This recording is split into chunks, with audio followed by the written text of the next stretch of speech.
Hi everyone, welcome to the Highlights from Ukraine podcast, your daily audio summary of the latest news reported in the Ukrainian media. My name is Artem, and here is the news. 845 days less the Russian invasion of Ukraine. Yesterday, Russian forces attacked the city of Poltava with missiles, reports Poltava news portal. As a result, residential buildings, a kindergarten, power lines and garages were damaged. 22 people, including 3 children, were injured, 9 people were hospitalized. 70% of the respondents in a recent Kyiv International Institute of Sociology poll agreed that Volodymyr Zelensky should remain president of Ukraine until the end of martial law, reports Ukrainska Pravda. 22% of respondents disagreed with this statement. The percentage of respondents who agreed varies between 65% and 74% depending on the region where they live. This means that the vast majority of Ukrainians do not question the president's legitimacy, sociologists say. More than half of Ukrainians approve of the leader's performance in office. The majority of Ukrainians, 58%, also agree that the Ukrainian government should not compromise in negotiations. Another 30% believe that Ukraine will continue to fight as long as necessary. When asked about the updated mobilization law, 34% of respondents said that they support it. At the same time, 20% rather didn't support it, and 32% did not support it at all. Sociologists note that among Ukrainians there is no expressed attitude towards the law on mobilization, which apparently is a consequence of the understanding that the country needs to improve recruitment procedures, own fears and concerns, as well as the fact that the law itself covers different areas.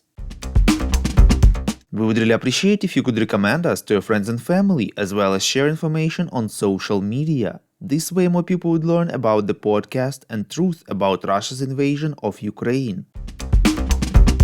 Commander-in-Chief Alexander Syrsky noted that Russia is stepping up the intensity of hostilities and working to expand their scope, recognizing that the weapons and military equipment incoming from Ukraine's partners will enhance the capabilities of Ukraine's defense forces, reports Slovo i Dilo.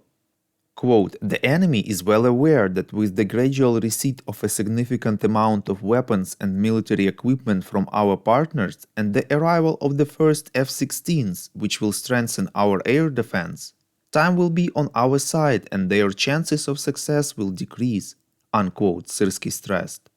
The commander pointed out that for almost a week he has been working on the Eastern Front in units of various groups holding the defense in the most critical areas on the battlefield. Russian forces are engaged in intense offensive actions on the Kupiansk, Pokrovsk, Kurakhove and Vremiyivka fronts, seeking to break through Ukrainian defenses and capture important areas or settlements that affect the stability of Ukraine's defense forces. The Russians are focusing their primary efforts on the Pokrovsk front, where the vast majority of their attack brigades and regiments are deployed.